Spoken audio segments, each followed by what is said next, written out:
안녕하세요. 조청현입니다. 직접 인사를 못 드리고 이렇게 비대면 수업으로 하게 돼서 죄송하게 생각합니다. 5월 27일 역사 속 리더십의 빛과 그림자 수업 시작하도록 하죠. 오늘 주제는 위기관리와 리더십입니다. 무엇보다도 역사적 사례를 통한 교훈을 얻는 시간을 갖도록 하죠. 수업 목표는 한번 읽어보시면 될 것 같고요. 먼저 이 위기관리의 정의와 필요성에 대해서 말씀드리는 게 먼저일 것 같습니다. 그렇다면 위기란 무엇일까요? 위기에 관해서 여러 가지 정의가 내려질 수 있는데요. 간단하게 수업과 관련해서 정의를 내리자면 예상치 못한 사건이나 환경 변화로 인해서 조직이나 국가가 심각한 타격을 입거나 존속의 위협을 받는 상황을 얘기하는 것으로 이해하면 될 것 같습니다. 여기서 말하는 위기는요, 물론 경제적, 정치적 위기, 그리고 군사적 위기도 있을 수 있지만 환경적 요인도 빼놓을 수는 없을 것 같습니다. 여러 다양한 형태로 발생할 수 있다는 점 여러분들이 기억해 주시면 좋을 것 같아요. 그렇다면 위기관리란 무엇일까요? 이 위기를 사전에 예방하고 발생 시 신속하게 대응하며 이후 조직을 정상화하는 일련의 과정을 의미합니다. 신속하게 대응한다 이것만 가지고는 부족하죠. 일정하게 타격을 입은 조직을 정상화하고 그러한 과정들 전체를 아울러서 얘기하는 거라고 여러분들이 이해하시면 될 것 같아요. 이 위기관리의 핵심 요소를 보면요, 가장 중요한 것은 사전 예방이라고 할 수가 있습니다. 위험을 조기에 감지하고 대응책을 마련해 두는 것이죠. 우리가 흔히들 시스템이 잘 갖추어져 있는 국가다 라고 한다면 가장 먼저 위기관리에서 핵심 요소는 사전 예방이라고 할 수가 있습니다. 그 다음으로 중요한 것은 신속한 대응이 되겠죠. 위기가 발생했을 때 빠르게 대처하며 피해를 최소화하는 작업이 무엇보다 필요합니다. 아울러서 그 다음으로 어떻게 보면 또 이것도 핵심적인 요소라고 볼 수가 있는데요. 이 장기적 회복이 반드시 필요합니다. 무엇보다도 조직의 신뢰를 회복하고 지속 가능한 전략을 마련해 두는 것이죠. 성공적인 위기관리의 핵심 요소를 한번 살펴보도록 하죠. 이 위기관리에서 가장 핵심적인 요소는 의사결정이라고 볼 수가 있습니다. 위기 상황에서는 강한 리더십과 빠른 의사결정이 필수적입니다. 성공한 리더는 객관적인 정보 분석과 함께 신속한 대응을 병행해야 하는 것이죠. 그것과 아울러서 두 번째로 중요한 것은 투명한 커뮤니케이션이라고 볼 수가 있습니다. 조직 내부 및 외부, 여기 외부에는 국민, 고객, 주주, 온갖 것들이 다 들어간다고 볼 수가 있습니다. 이 조직 내부 및 외부와의 소통이 중요하고요. 정보를 감추는 것이 아니라 투명하게 공유하면서 신뢰를 유지해야 하는 것이 핵심입니다. 여기서 이 리더십에서 핵심은 신뢰를 유지한다는 점이죠. 정보를 감추고 있었지 않은 일처럼 얘기하는 것이 아니라 위기를 위기 자체로서 국민들에게 제대로 인식시키고 또 그러한 위기를 인지하게 된 국민들이 스스로 정부를 믿고 따를 수 있도록 하는 힘이 바로 이 정보 공유라고 여러분들이 생각하시면 될 것 같습니다. 이 위기 대응 프로세스를 이 4개 단계로 나눠 봤는데요. 사실은 여러 단계로 쪼개서 볼 수도 있어요. 하지만 크게 4가지 단계로 보는 게 맞을 것 같습니다. 너무 단순화시킨 면도 있긴 한데요. 그거는 어디까지나 수업 시간이기 때문에 좀 단순화시킨 점도 있다는 점 여러분들이 이해해 주시면 될 것 같고요. 1단계는 사전 준비 작업이라고 할 수가 있습니다. 위기 발생 가능성을 예측하고 시나리오를 하나하나 분석해 나가는 작업이 되겠죠. 그래요. 있지도 않은 위기를 왜 있다고 얘기를 하면서 시나리오까지 짜가면서 연구를 하느냐라고 여러분들이 생각하실 수 있을 것 같아요. 하지만 위기를 시나리오별로 분석한 뒤에 위기를 맞는 것과 그렇지 못한 상태에서 맞는 거는 얘기가 달라지죠. 2단계는 신속한 대응 단계가 되겠죠. 위기가 발생했는데 좀 그거는 시나리오를 분석한 다음에 하면 안 될까요? 이런 식의 얘기를 리더가 한다고 생각해 보십시오. 여러분들이 불안해지기 시작하겠죠. 그렇기 때문에 위기가 발생하면 무엇보다 가장 중요한 것은 즉각적인 조치를 취하는 것입니다.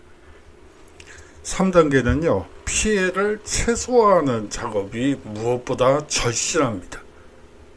위기의 영향을 최소화하기 위한 조치가 실행돼야지 되는 거고요. 마지막으로 이 4단계에서 핵심적인 요소는 장기적 회복이라고 볼 수가 있습니다. 여기서 무엇보다 중요한 것은 조직의 신뢰 회복이 되겠죠. 그 다음에 개선 조치를 마련한 것입니다. 그렇다면 이거는 어디까지나 이 머릿속에서 이념적으로 그리고 이상향적으로 만들어진 프로세스고요.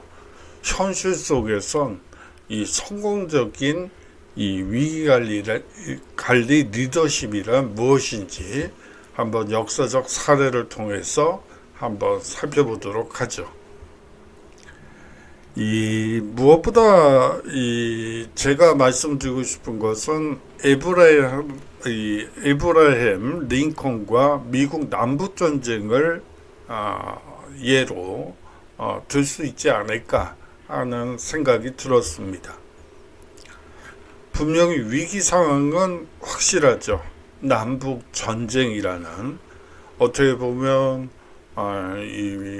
영국으로부터 독립을 한 후에 이제 산업 어떻게 발전해 나갈 것이냐, 미국을 중심으로 한 국가주의가 가능한 얘기인가 라는 문제제기에서 시작된 전쟁이라고 볼 수도 있을 것 같습니다.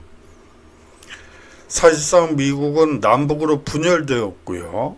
남부연합이 독립을 선언하며 전쟁이 촉발되었습니다. 여기서 이제 위기관리 리더십을 보면요. 결국은 이게 이 남북 간의 이 독립 전쟁이 되겠죠. 자, 이런 와중에서 무엇보다 필요한 요소는 국가 통합을 최우선 목표로 설정하는 것입니다. 그 다음으로 전시 대통령으로서 단호한 결단력과 연설을 통한 국민 통합이 되겠죠.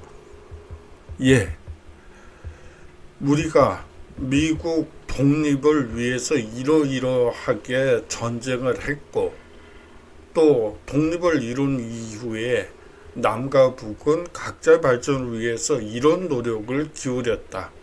하지만 무엇보다 중요한 것은 인권이다 라는 요소를 강조하는 그러한 국민 통합 정서를 반영해야만 이 위기, 즉 미국 남부와 북부 사이의 첨예한 갈등을 완화할 수 있다고 볼 수가 있겠죠.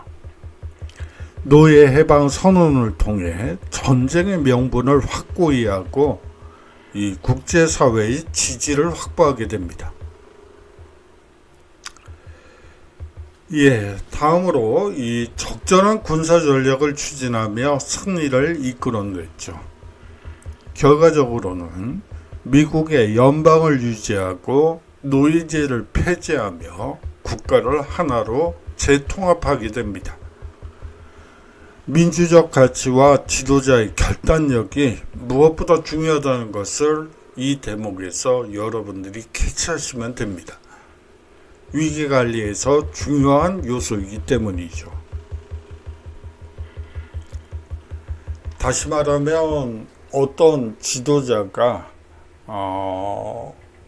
정권을 잡았는데 갈등이 심해진 경우 어떤 이 언어를 통해서 사회를 통합하고 하는지를 여러분들이 이 에브라함 링컨을 통해서 캐치하시면 될 것 같습니다.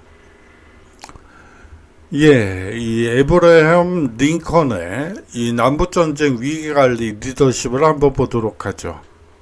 남북전쟁의 배경과 링컨의 초기 대응을 살펴보도록 하겠습니다.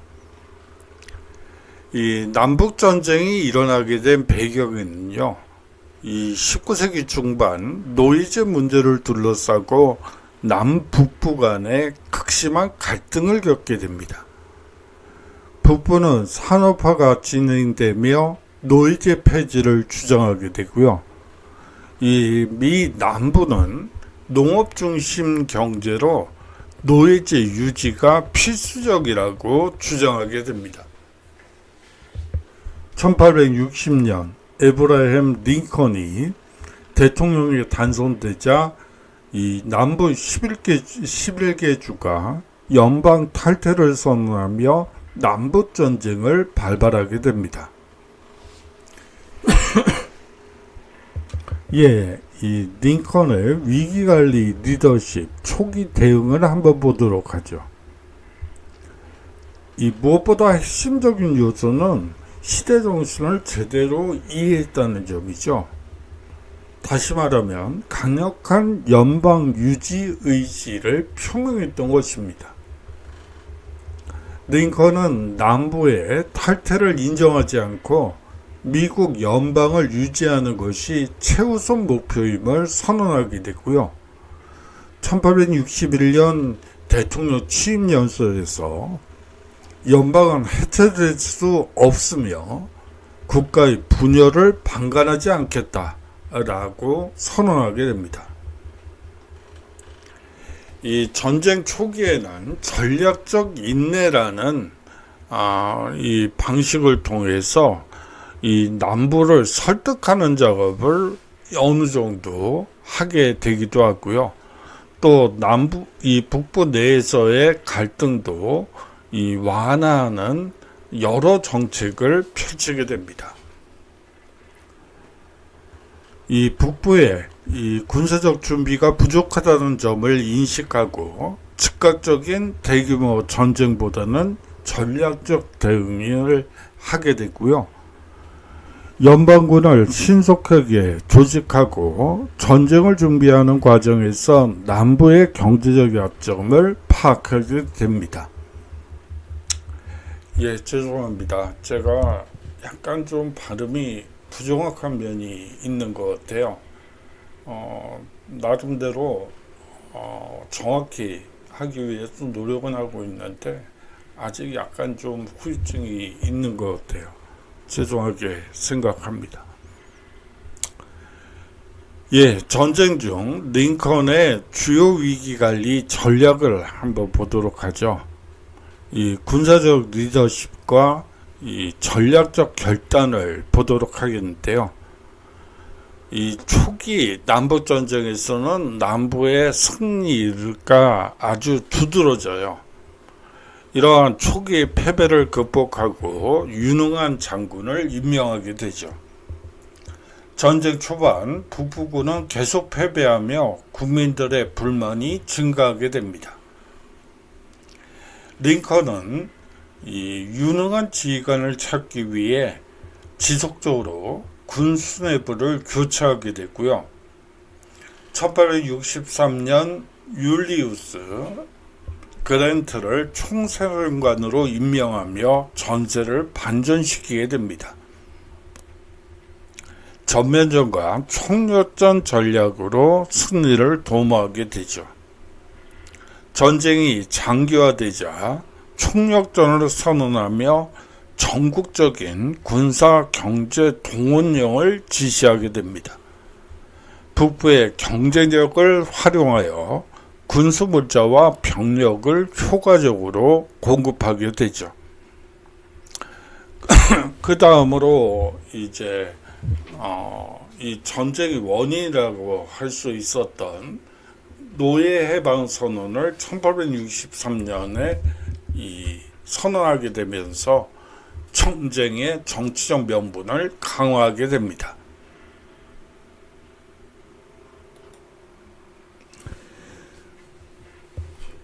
거듭 말씀드리지만 이 남북 전쟁의 위기 상황은 이 북부군이 전쟁에서 고전하며 국민들의 피로감이 증가했다는 점이죠.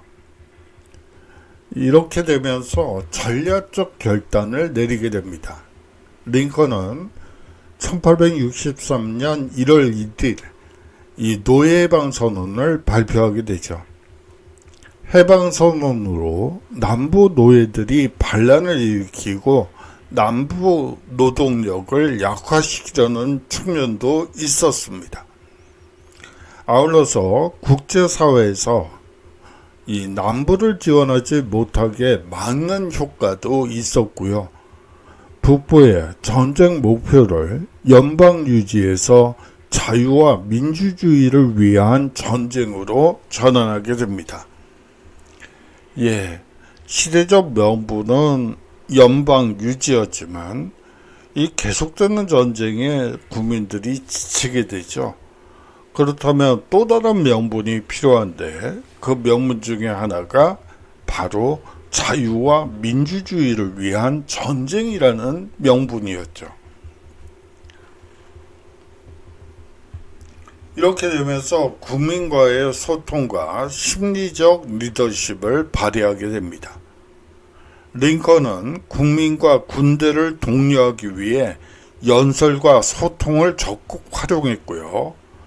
대표적인 연설로는 여러분들도 잘 알고 계시는 이 1863년에 이루어졌던 게티즈버그 연설이라고 볼 수가 있습니다. 국민에 의한 국민을 위한 정부는 이 땅에서 사라지지 않을 것이다. 민주주의를 지키기 위한 전쟁이라는 명분을 강조함으로써 이 국민 결속을 유도하게 됩니다. 이 링컨의 위기관리 리더십이 현대인에게 주는 교훈을 한번 살펴보도록 하죠. 이 링컨의 위기관리 리더십의 핵심 요소는요, 무엇보다 강한 비전과 명확한 목표 설정이라고 볼 수가 있습니다. 링컨의 핵심 목표는 연방 유지와 노예제 폐지에 있었습니다. 남북 전쟁 중 국민에 의한 국민을 위한 정부를 강조하며 민주주의의 가치를 수호했고요. 노예 해방 선언을 통해 전쟁의 정치적 명분도 강화했습니다. 조직이나 국가가 위기 상황에서도 이 목표를 명확히 설정하고 구성원들에게 이 방향을 제시해 줬다고 볼 수가 있죠. 이 기업 경영에서는 명확한 비전에 명확한 비전이 위기 극복의 핵심 요소라고도 볼 수가 있습니다. 아울러서 이 인재 활용과 조직 리더십을 두 번째로 살펴볼 수 있는데요.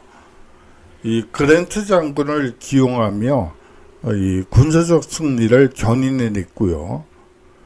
이 초기 북부군의 패배 후 이 군사적 능력이 뛰어난 인재를 적극 발탁하여 위기를 극복하게 됩니다. 정치적으로도 다양한 의견을 수용하면서 반대 세력까지 포용하는 팀워크 리더십을 발휘하기도 하죠.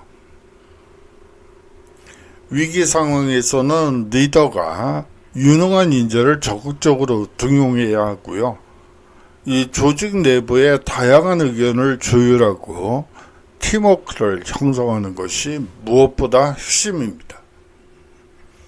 두 번째는 국민과의 소통과 신뢰 구축이라고 볼 수가 있습니다.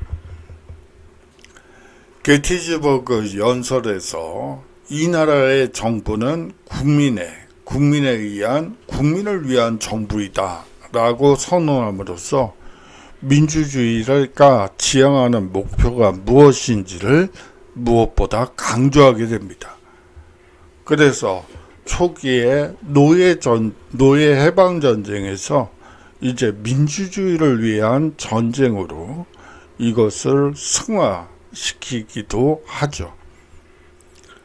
전쟁 중에도 언론과 대중 연설을 통해 국민과의 소통을 유지하고요. 국민들에게 신뢰를 주면서 전쟁을 민주주의 수호의 전쟁으로 인식시키게 됩니다. 위기 속에서 기업 CEO 그리고 정치 지도자는 직원 및 국민과 적극적으로 소통해야 한다는 것을 가장 잘 보여주는 사례라고 볼 수가 있습니다. 정보의 투명성을 유지하고 신뢰를 바탕으로 위기 극복을 위한 지지를 얻어야 한다는 것이죠. 그 다음으로 세 번째로 중요한 것은 신속한 의사결정과 전술적 유연성이라고 볼 수가 있습니다. 전쟁 중에도 이 신속한 정책 결정을 통해 상황을 유리하게 전환하고요. 북부군의 연전 연패에도 전술을 변경하며 전쟁 흐름을 바꾸게 됩니다. 필요할 때는 기존 방식을 고집하지 않고요. 새로운 전략을 수용하기도 하고요. 위기 상황에서는 빠르고 정확한 의사결정이 필수라고 볼 수가 있습니다. 실패를 인정하고 새로운 전략을 도입할 수 있는 유연성이 가장 중요하다고 볼 수가 있죠. 다음으로 중요한 요소는 위기 이후 장기적인 국가재건 전략 수립이라고 볼 수가 있겠죠. 죄송합니다. 전쟁 승리 후에도 이 남북 화합과 국가 통합을 위해 화해 정책을 추진하게 됩니다. 남부에 대한 강력한 보복 대신 전후 사회 통합과 국가 발전을 위한 비전을 제시하고요. 위기 이후 이 조직이나 국가가 장기적으로 회복할 수 있도록 전략적인 계획이 필요하고 또 그것을 위해서 몸소 노력했다고 볼 수가 있겠죠. 여기서 핵심은 단기적 이익, 사적인 이익, 정당적 이익보다는 장기적 발전을 고려한 의사결정이 무엇보다도 중요하다고 볼 수가 있습니다. 링컨의 위기관리 리더십이 현대에 주는 교훈을 한번 보도록 하죠. 글쎄요, 이거는 여러분들이 한번 읽어봐 주십사 부탁을 드릴게요. 이 부분을 읽는 건 별 의미가 없을 것 같아요. 다음으로 윈스턴 처칠과 제2차 세계대전에 대해서 이 대표적인 위기 상황이라고 볼 수가 있겠죠. 이런 위기 극복을 위해서 윈스턴 처칠은 어떻게 했는지 한번 살펴보도록 하겠습니다. 영국은 독일의 공습을 받으며 국가적 위기에 처하게 됩니다. 1940년대부터 이제 전략 폭격기를 이용한 이 런던 대공습을 나치에서 조직적으로 행하게 되죠. 나치 독일이 유럽을 점령하며 이 영국이 고립되는 상황이었습니다. 더더욱이나 미국은 이 당시까지도 중립국 지위를 유지했다고 볼 수가 있죠.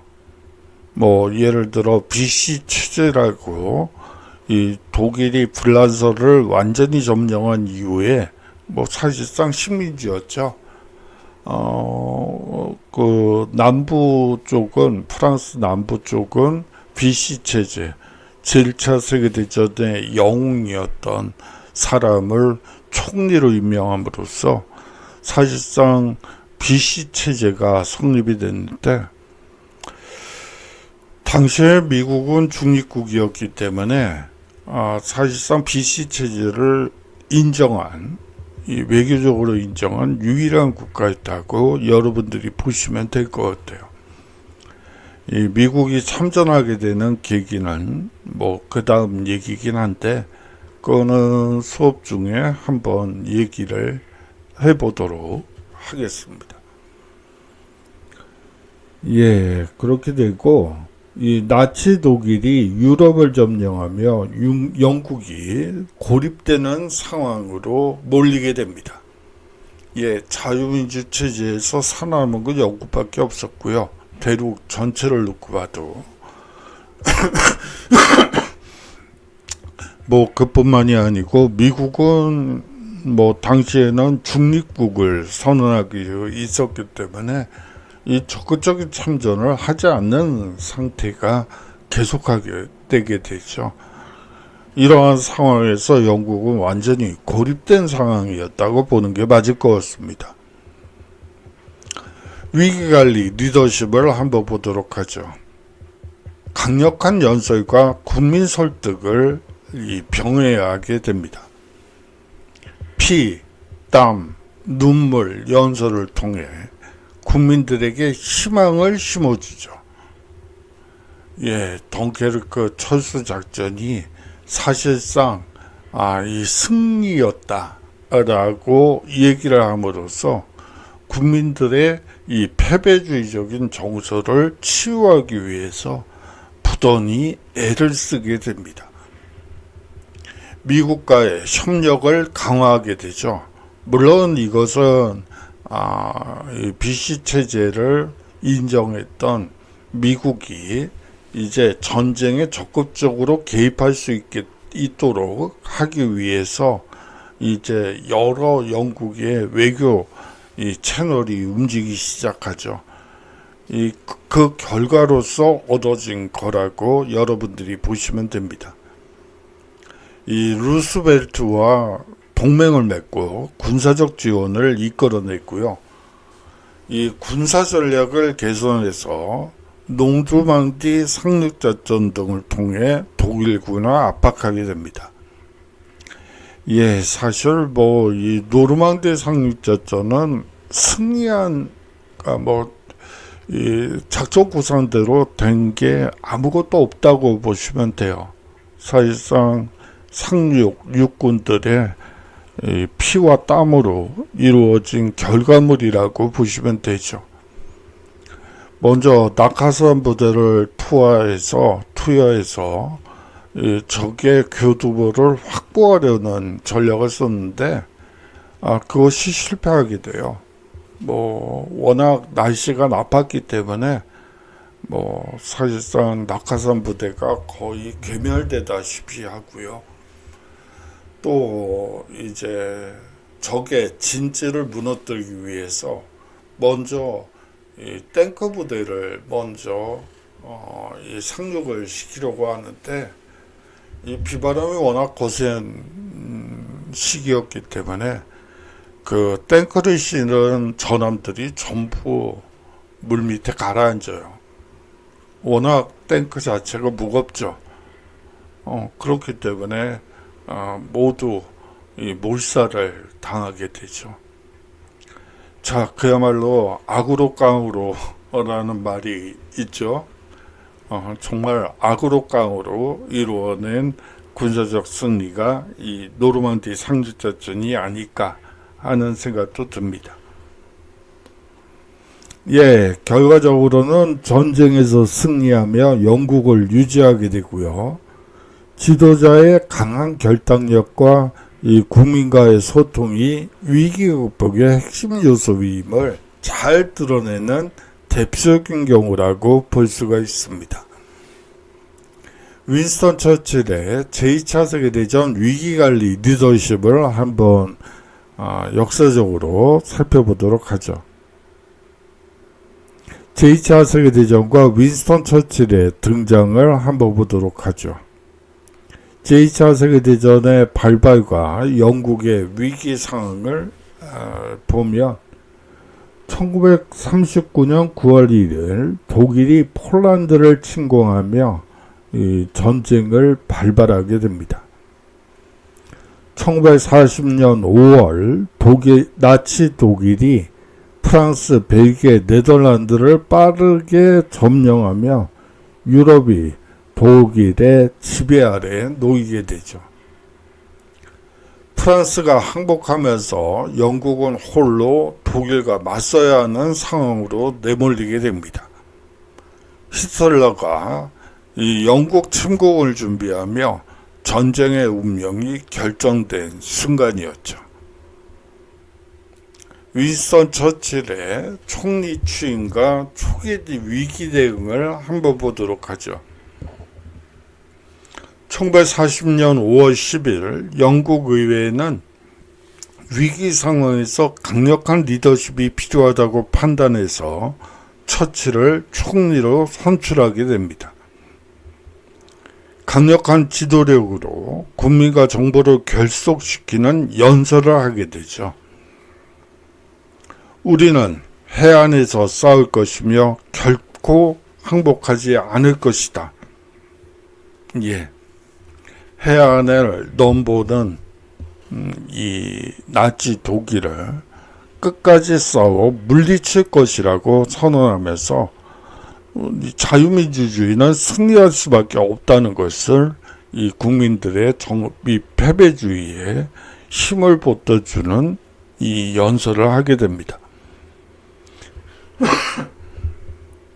전쟁 초기부터 이 국민들에게 확고한 의지를 심어주며 사기를 높였다고 볼 수가 있죠. 처칠의 전쟁 지도력과 위기관리 전략을 보도록 하겠습니다. 국민 결속과 심리적 리더십을 먼저 보겠는데요. 연설을 통한 국민사기 진작이 대표적이라고 볼 수가 있습니다. 1940년 5월 피, 땀, 눈물이라는 제목의 연설에서 영국이 처한 위기를 솔직하게 알리며 국민들에게 전쟁을 위한 희생을 요구하게 됩니다. 이렇게 선언하죠. 우리는 싸울 것이고 우리는 절대 항복하지 않을 것이다 라고 얘기함으로써 이 국민들이 가지고 있는 패배주의를 극복하기 위해서 부단히 애를 썼다고 볼 수가 있습니다. 예, 그리고 영국 국민들에게 이 전쟁을 자유를 위한 싸움으로 인식시키게 되죠. 다음으로 언론과 소통을 활용한 정보 통제를 볼 수가 있습니다. 영국 BBC 방송을 활용해서 이 국민들에게 희망적인 메시지를 전달하고요. 독일의 선전전에 맞서서 영국의 저항 의지를 세계에 홍보하게 되죠. 전쟁 전략과 군사적 대응 조치를 한번 보도록 하죠. 덩케르크 철수 작전에 대해서 사실상 독일군이 프랑스를 점령하며 영국군이 포위된 상황이 사실상 정확한 표현이라고 볼 수가 있습니다. 그런데 처칠은 이러한 결정을 내리게 되죠.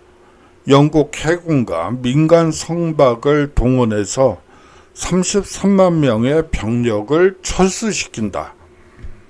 결과적으로는 영국군을 구출하며 다시 전열을 정비할 수 있는 기회를 마련하게 됩니다. 국민 사기 진작을 위해 사실상 패전이죠. 철수작전이라고 볼 수가 있어요.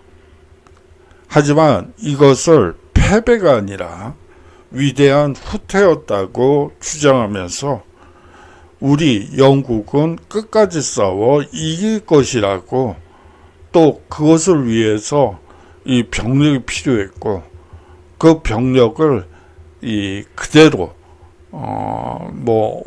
소위 말해서 부상을 당하지 않은 상태에서 그대로 데리고 왔다라는 점을 부각시키게 됩니다.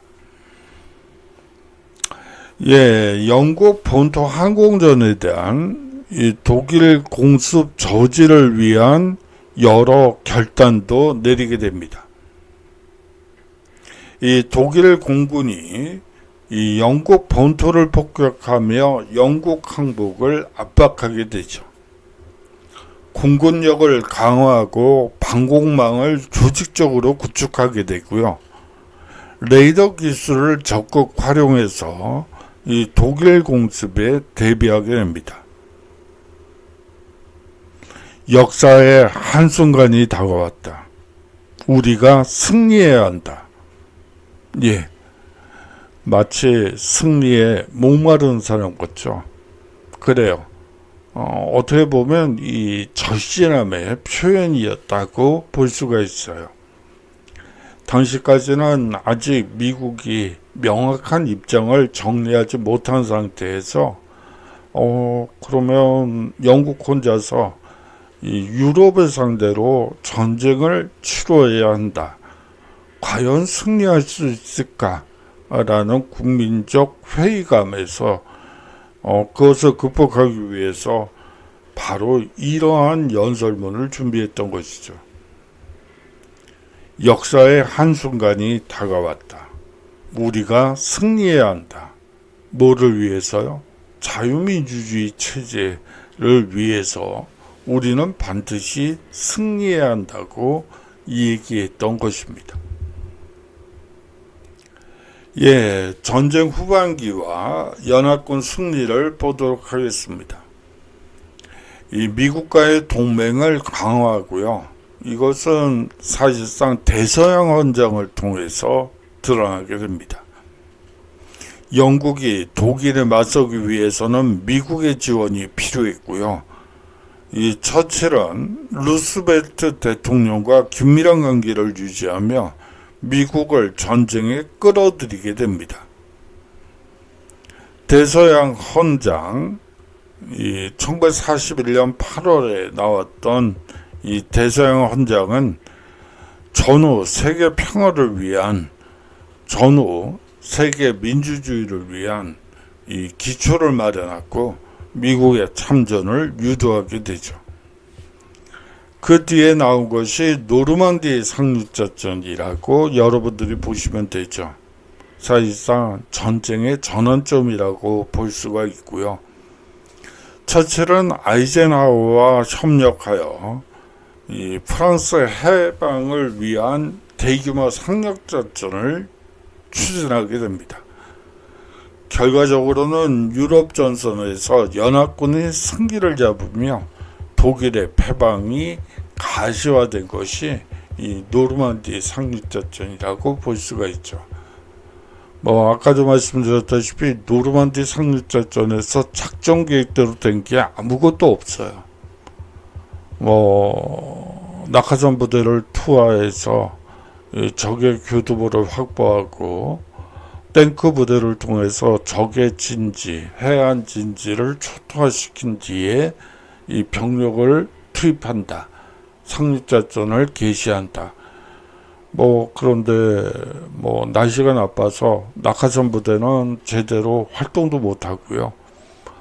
그뿐만이 아니고 탱크 부대는 아예 수장이 돼 버리고, 이러한 절실한 상황에서 이 군인들이 악으로 깡으로 사실상 노르만디 상륙작전을 이루어냈다고 볼 수가 있죠.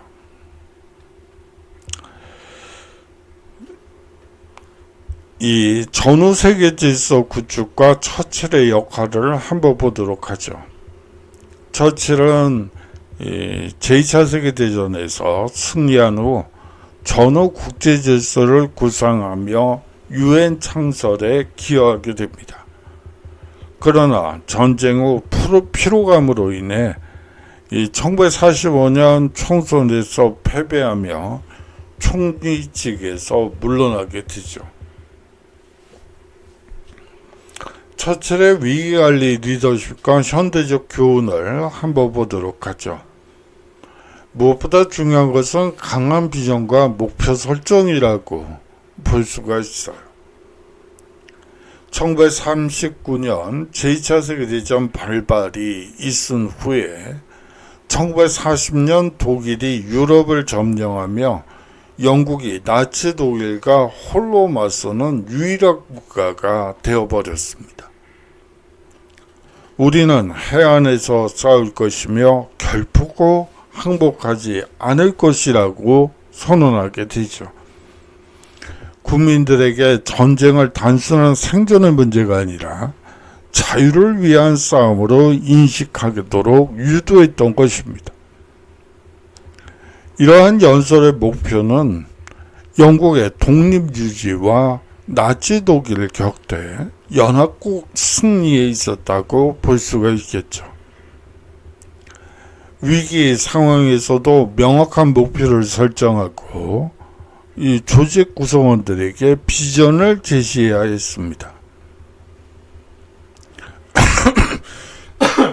죄송합니다.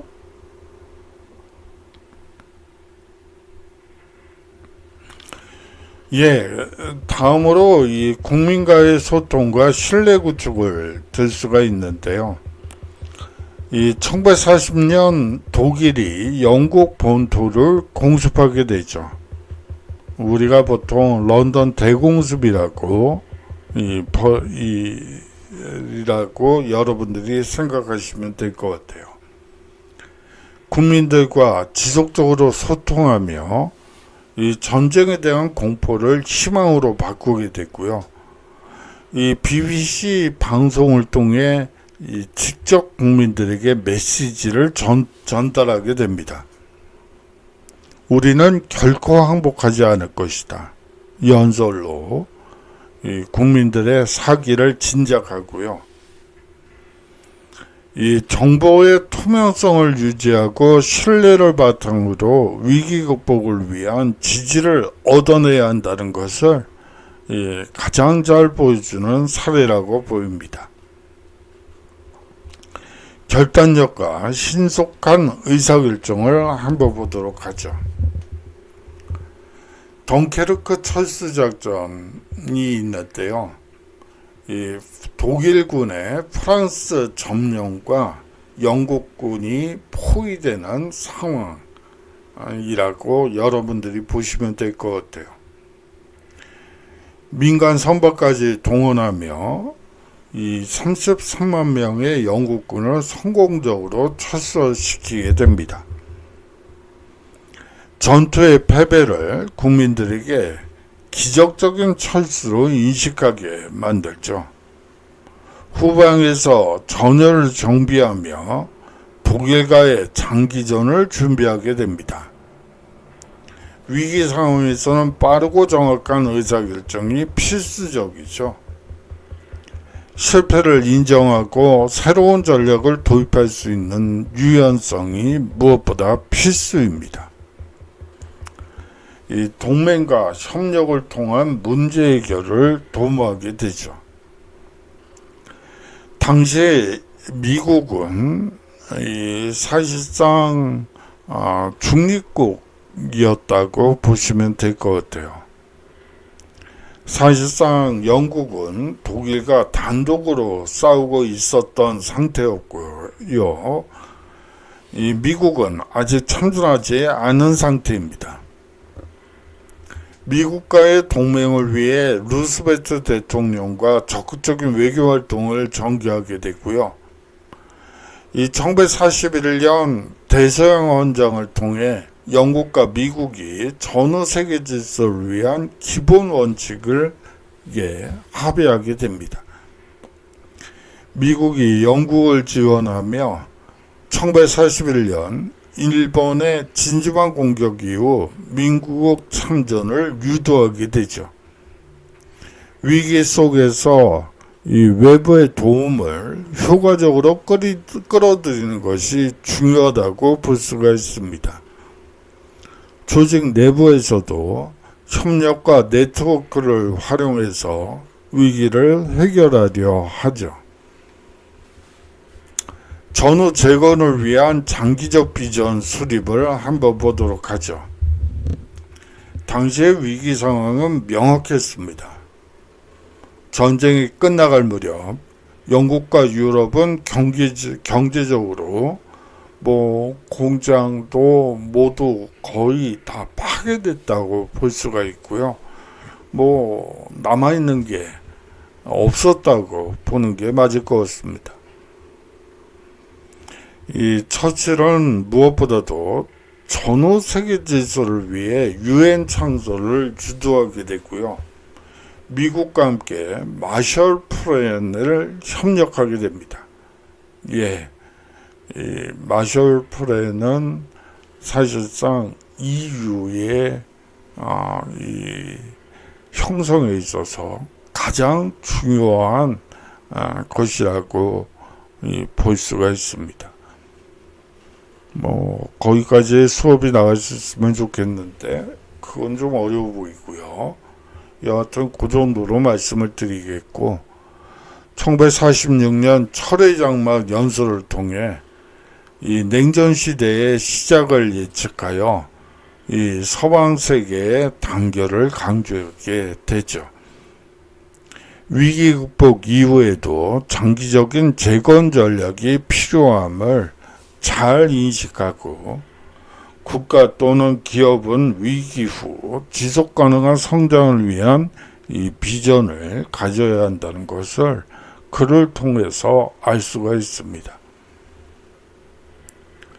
이 처칠의 위기관리 리더십이 현대에 주는 교훈은 한번 여러분들이 읽어봐 주시면 좋을 것 같아요. 국가 운영과 정치 지도자에게 주는 교훈을 한번 보도록 하죠. 이 국민과의 소통이 가장 중요하다는 점을 여러분들이 에브라함 링컨을 통해서도 그리고 윈스턴 처칠을 통해서도 가장 잘 중요한 요소라는 것을 캐치해 주셨으면 좋을 것 같아요.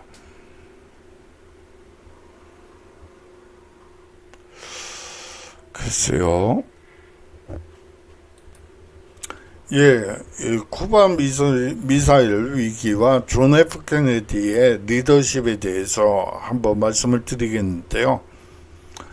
1945년 제2차 세계대전 이후 미국 자본주의와 소련 공산주의의 냉전체제의 대립이 심화되게 됩니다. 미국 주도로는 나토가 설립이 되고요. 자유민주주의 진영이 확립되게 되고, 이 소련 주도로는 바르샤바 조약기구가 창설되면서 공산주의 세력이 확장하게 됩니다. 이렇게 되면서 또 하나의 문제가 불거지게 되는데요. 그것은 다름 아닌 핵무기 경쟁이라고 볼 수가 있습니다. 미국과 소련 모두 핵무기 개발을 가속화하며 군비 경쟁을 심화하게 되죠. 쿠바 혁명과 미국 쿠바 관계의 악화를 보도록 하겠습니다. 피델 카스트로가 쿠바 혁명에 성공한 후 공산주의 정권이 수립되게 됩니다. 미국은 쿠바를 견제하며 경제 제재 및 피그스만 침공을 시도하게 되죠. 소련은 쿠바를 지원하며 미국과 쿠바의 이 적대적 관계를 이용하려고 합니다. 이렇게 되면서 불거진 문제가 이 외부로 드러나게 되는 것이 쿠바 미사일 위기가 나타나게 됐다는 점이죠. 미국 전찰기가 쿠바에 소련의 핵미사일 기지 건설을 포착하게 됩니다. 핵미사일이 배치될 경우 미국 본토가 5분 내 타격이 가능하게 되어버리죠. 핵전쟁 가능성이 급격히 증가하며 세계가 위기 상황에 빠지게 됩니다. 쿠바 미사일 위기 이후 변화가 나타나게 되는데요. 미소 간 이 핫라인이 설치되게 됩니다. 긴급 상황 시 직접 소통할 수 있는 통로를 확보하게 되고요. 1964년 3년 이 부분적 핵실험 금지 조약을 체결하게 됩니다.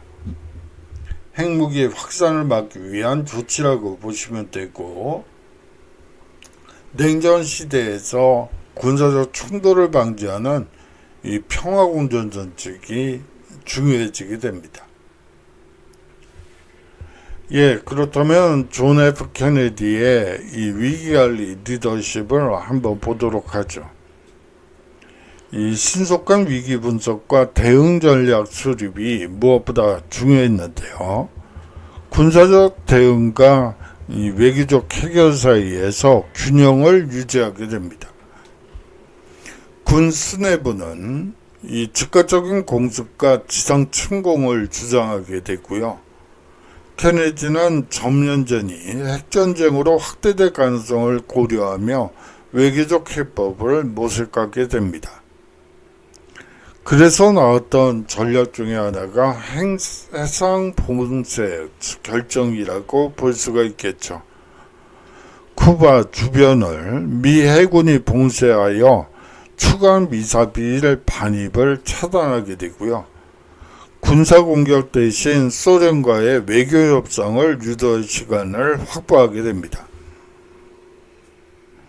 이 위기관리 회의를 이제 처음으로 운영하게 되는데요. 케네디는 매일 국가안보회의를 개최해서 다양한 시나리오를 검토하고요. 군사, 외교, 정보기관의 의견을 조율하며 최적의 해결책을 도출하려고 노력하게 됩니다. 국민과 국제사회와의 소통 전략을 한번 보도록 하겠는데, 이 정보 공유, 공개와 관련해서는 앞서 에브라함 링컨 그리고 윈스턴 처칠에서도 얘기한 것처럼 이 국민들이 일단 위기 상황을 파악해야지 된다는 게 먼저 가장 중요한 핵심이라고 볼 수가 있어요. 미국 국민과 세계를 향해 공개적으로 쿠바 미사일 위기를 발표하게 됩니다. 미국은 쿠바에서의 핵미사일 배치를 용납할 수 없다는 단호한 입장을 표명하고요. 이 국민들에게 신뢰를 주고 국제사회를 미국 편으로 끌어들이는 효과를 발휘하게 됩니다. 이렇게 되면서 외교적 압박과 동맹국 지원을 요청하게 되죠. 유엔과 나토를 통해 소련의 행동을 비판하며 이 국제적인 공조를 확보하게 됩니다. 미국의 핵 억지력을 강조하며 소련과의 협상을 유리하게 이끌어가죠. 이렇게 되면서 외교 협상을 통한 위기 해결에 나서게 됩니다. 케네디, 후르시초프 간 이 비공식 협상이 계속되고요. 소련의 이 후르시초프와 비공식 채널을 활용해서 이 긴장 완화를 시도하고, 케네디는 핵전쟁을 피하면서도 미국의 강한 입장을 유지하는 협선 전략을 사용하게 됩니다. 그렇게 해서 미소 간 합의가 이루어지게 되죠. 1962년 10월 28일의 일입니다. 이 소련은 쿠바에 배치된 핵미사일을 철수한다. 미국은 터키에 배치된 미국의 핵미사일을 철수한다. 이거는 비공식 합의고, 이 안은 또 계속 이 논의 테이블을 위해 올라가는 것으로 기억하고 있습니다. 핵전쟁 위기 해소와 미소 관계 개선의 계기를 마련했다고 볼 수가 있습니다. 케네디의 쿠바 미사일 위기에서의 위기 관리 리더십이 우리에게 주는 교훈을 한번 보도록 하죠. 신속한 위기 분석과 대응 전략 수립이 가장 중요한데요. 군사적 대응과 외교적 해결 사이에서 균형을 유지하게 됩니다. 미 군 수뇌부는 즉각적인 공습과 지상 침공을 주장하게 되는데, 케네디는 전면전이 핵전쟁으로 확대될 가능성을 고려하며 외교적 해법을 모색하게 됩니다. 그래서 내려진 결정이 해상봉쇄라고 볼 수가 있죠. 이 쿠바 주변을 미 해군이 봉쇄하여 추가 미사일 반입을 차단하게 됐고요. 군사공격 대신 이 소련과의 외교 협상을 유도할 시간을 확보하게 됩니다. 아울러서 위기관리 회의 운영을 보다 체계적으로 시스템적으로 운영하게 됩니다. 케네디는 매일 국가안보 회의를 개최해서 다양한 시나리오를 검토하게 됐고요.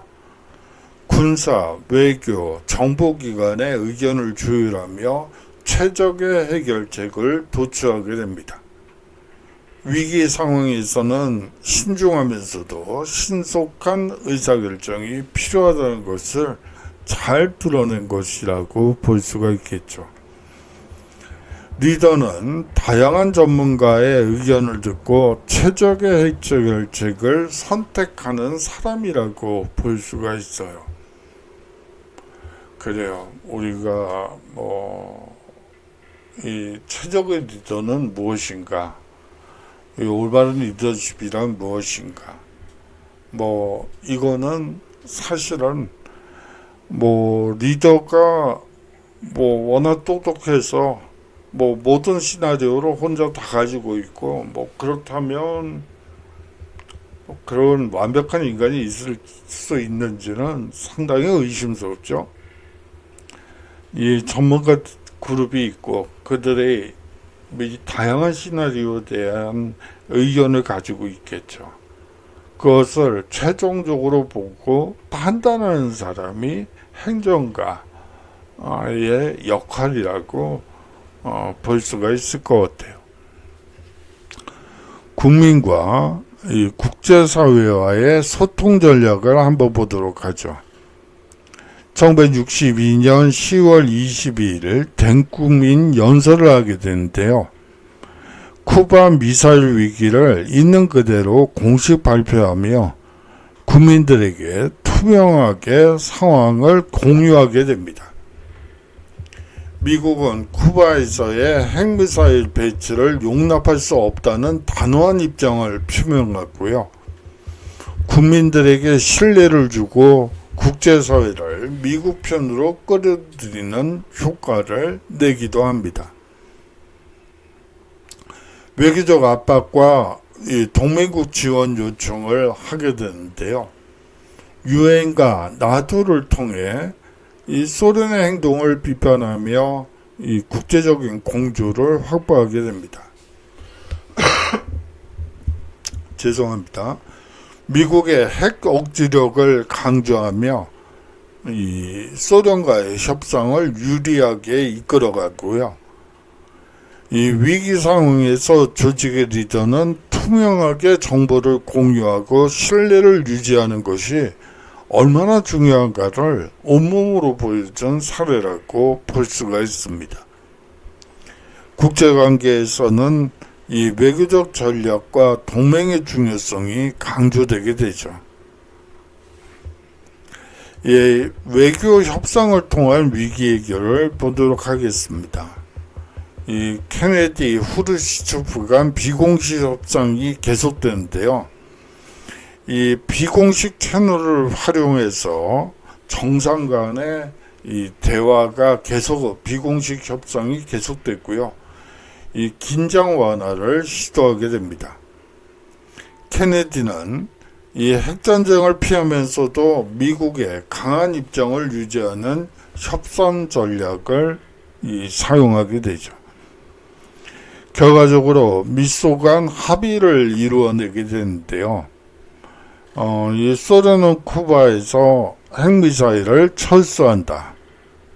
미국은 터키에 배치된 미국의 핵미사일을 철수한다. 핵전쟁 위기 해소를 위해 미소 관계 개선의 계기를 마련한 사건이라고 볼 수가 있습니다. 위기 해결에서는 강경책과 유화책을 적절히 조화시켜야 한다는 것을 잘 보여주는 사례이기도 하고요. 이 협상을 통해 상호 윈윈할 수 있는 해결책을 마련한 것이 중요하다는 것을 보여주는 사례이기도 하죠. 예, 이 부분은 한번 여러분들이 읽어봐 주시면 될 것 같아요. 이순신 장군에 대해서는 그냥 제가 정리를 한 게 있는데 여러분들이 한번 읽어봐 주시면 어떨까 하는 생각이 듭니다. 예, 뭐 이렇게 해서 에브라함 링컨, 윈스턴 처칠, 존 F 케네디까지 묶어서 이 위기 관리와 리더십이라는 주제를 가지고 이 역사적 서술을 통해서 위기가 발생했을 때 이 리더들은 어떠한 행동을 해야 되는지를 살펴보았는데요. 가장 중요한 것은 솔직한 의사 교환이죠. 무엇을 감추는 것이 아니라 있는 그대로 드러나고 위기 상황임을 납득시키면 되는 거예요. 이게 리더십에 악영향을 미치는 거 아니야? 이런 생각은 위기 상황에서는 버려야 될 가장 큰 해악이라고 개인적으로 생각을 합니다. 우리나라 사람들은 아주 똑똑하죠. 경제 빈곤율 1위, 세계 1위, 정치 후진국 세계 1위에서 10위권 안으로 다 들어와 있다고 보시면 될 것 같아요. 그런 위기를 극복한 우리나라 사람들이 어떤 정보를 접했을 때 위기라고 좌절만 할까요? 그거는 아니겠죠. 위기를 극복하기 위한 나름의 대안들을 가지고 있겠죠. 그러한 것들을 하나하나 점검해 나가는 과정이 리더들의 역할이라고 볼 수가 있을 것 같아요. 예, 오늘 수업은 여기서 마치겠습니다. 다음 주에 제가 좀 병원에 일주 정도 입원하는 와중에서 좀 수업 시간을 많이 빼먹은 것 같아서 정말 죄송하게 생각합니다. 아직도 약간 좀 후유증이 있는 것 같긴 한데 뭐 툴툴 털어버리고 한번 수업을 해봤어요. 예, 그러면 다음 주에 대면 수업에서 서로 웃으면서 건강한 모습으로 인사 나누도록 하죠. 감사합니다.